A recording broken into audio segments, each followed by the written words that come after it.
Hello বন্ধুরা, আশা করি সবাই ভালো আছেন। আজকে আমরা দেখবো উইড টুল কিভাবে কাজ করে।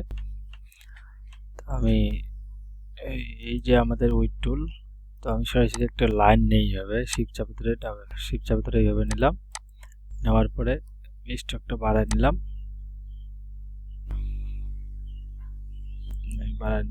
কালারটা দিয়ে দিলাম কালো। তো এখানে যদি আমি উইড টুল ধরে এখানে ক্লিক করে দেখেন, আমার এটা সরাসরি বেড়ে যাচ্ছে। এভাবে আমি ছোট করি, এভাবে বেড়ে যাচ্ছে। তারপরে যদি আমি এখানে এটা ছোট করে দেই, এখানে এসে বড় করে এইভাবে, আমরা এইভাবে ডিজাইন করতে পারি। তারপরে আমি রোটেট করে ঘুরে দেই, তো আমাদের একটা তারার মতো হয়ে গেল। তারপরে যদি আমি স্পাইরাল টুল নিয়ে এইভাবে এইভাবে বাড়াই দিলাম।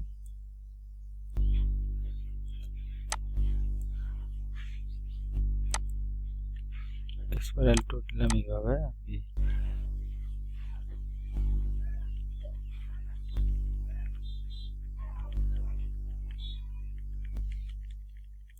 এভাবে নিলাম। তারপরে আমি স্ট্রোকটা কমাই দিলাম। কমাই দেওয়ার পরে আমি যদি উইড টুল দিয়ে এখানে ক্লিক করি,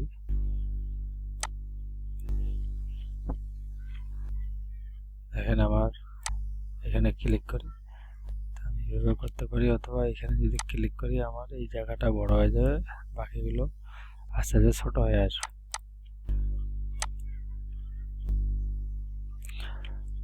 তারপর যদি আমি সোজা একটা লাইন টানি, লাইন সেগমেন্ট টুল দিয়ে এইভাবে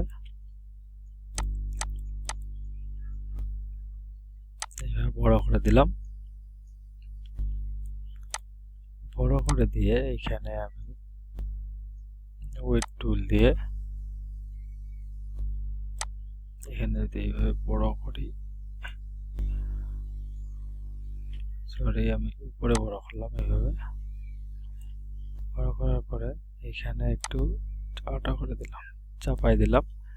চাপাই দেওয়ার পরে এখানে যে একটা অপশন আছে আমার, এটা আমি উপরে লাগাই দিলাম এইভাবে, তাহলে আমার একটা ছাতার মতো হয়ে গেল। আবার এটা আমরা এক্সপ্যান্ড করে কালার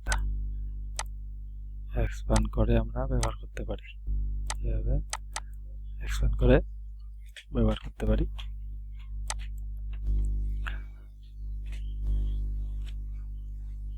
আমরা বিভিন্ন ক্ষেত্রে এই ইলিপস টুলটা ব্যবহার করতে পারি। এভাবে যদি আমি